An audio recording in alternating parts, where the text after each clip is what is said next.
There is a kind of love that doesn't feel like love when you're inside it. It feels like usefulness, like being the person everyone calls when something goes wrong, like being the one who holds things together when everything is falling apart, like being needed so deeply, so consistently, that the need itself starts to feel like proof that you matter. This is about how that happened and what it cost you. Most people who need to be needed don't know that's what they're doing. They think they're just helpful, just reliable, just the kind of person who shows up for others. And they are, but underneath that, underneath the helping and the showing up and the being there is often something else.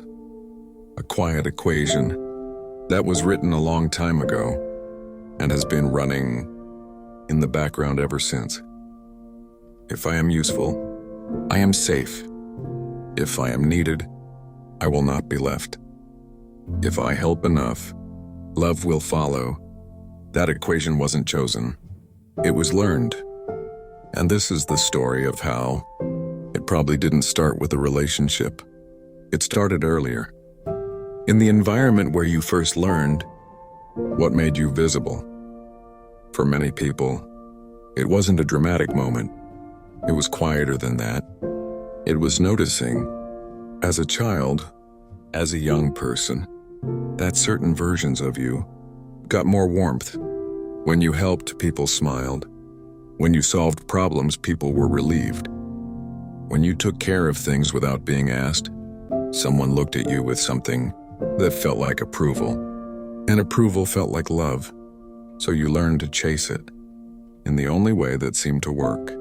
By making yourself indispensable, not consciously, not as a strategy, just as a response to what kept working.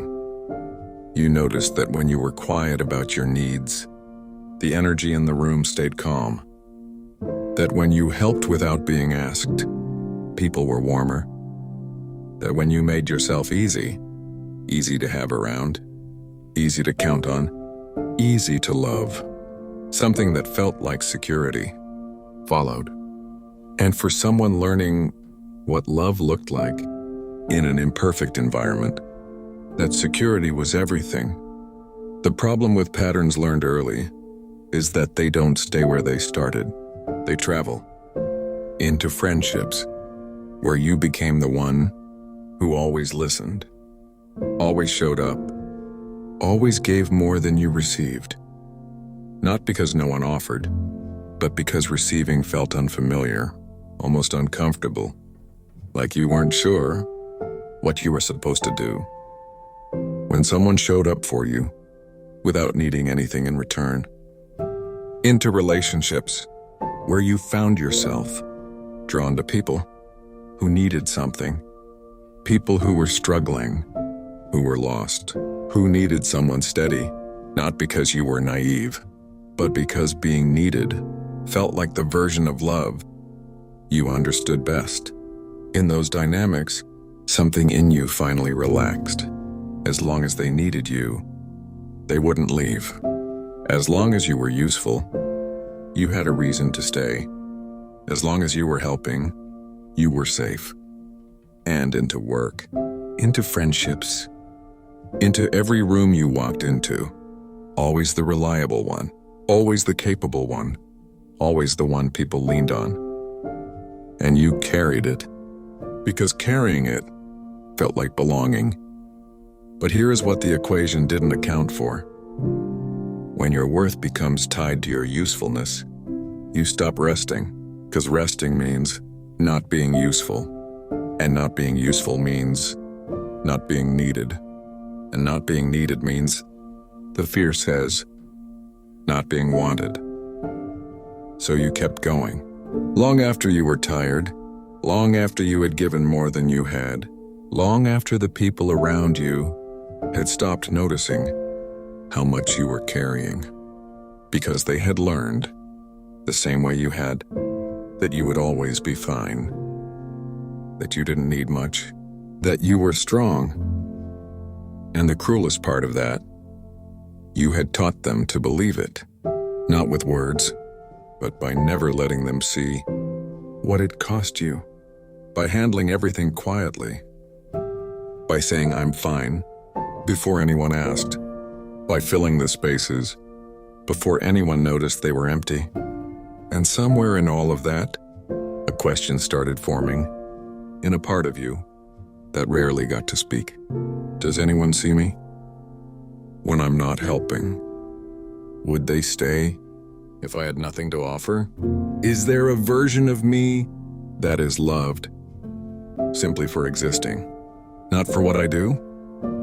Those questions are painful because they carry an answer you are not sure you want to hear, and so most people don't ask them. They just keep helping, keep showing up, keep being needed, because being needed, at least, feels like something, and something felt better than the silence of those questions. There is often a moment when the pattern becomes visible. It doesn't always come from a therapist, or a book, or a conversation. Sometimes it comes from exhaustion, the kind of exhaustion that arrives when you have given so much for so long that you wake up one morning and realize you don't know what you want anymore. Not what you want to eat for breakfast, but what you actually want from your life, what you would choose if no one needed anything from you. What would remain of you if you stopped being useful? Because you have spent so many years focused on what others need, that your own needs became unfamiliar, strange even, like a room in your own house you haven't entered in so long that you've almost forgotten it's there. And in that exhaustion, something becomes clear. You were never actually afraid of being unloved. You were afraid that without your usefulness, love would leave.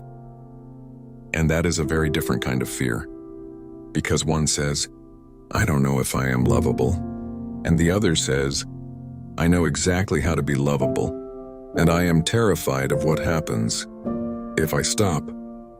That second fear is what keeps the pattern alive. Not weakness, not selfishness, just a very old belief that love has to be earned, and that you have been paying the only way you know how.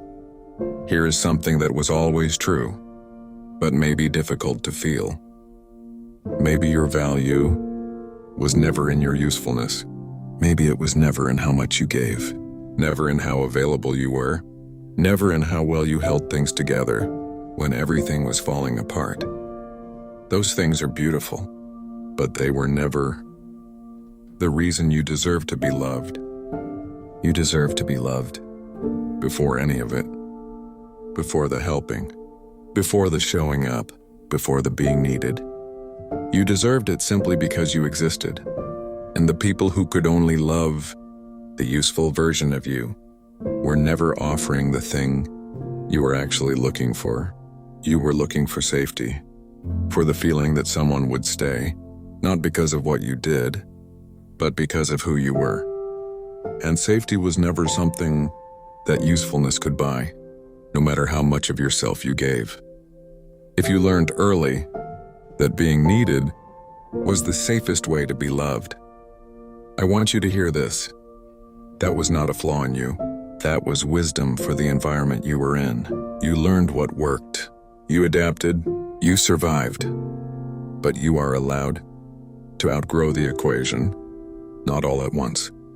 Not by stopping being generous, because your generosity is real and it is part of who you are, but by slowly learning the difference between giving because it is who you are and giving because you are afraid of what happens if you stop.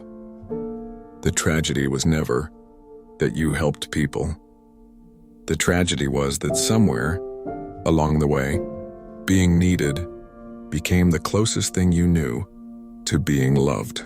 And you deserve more than that. You always did.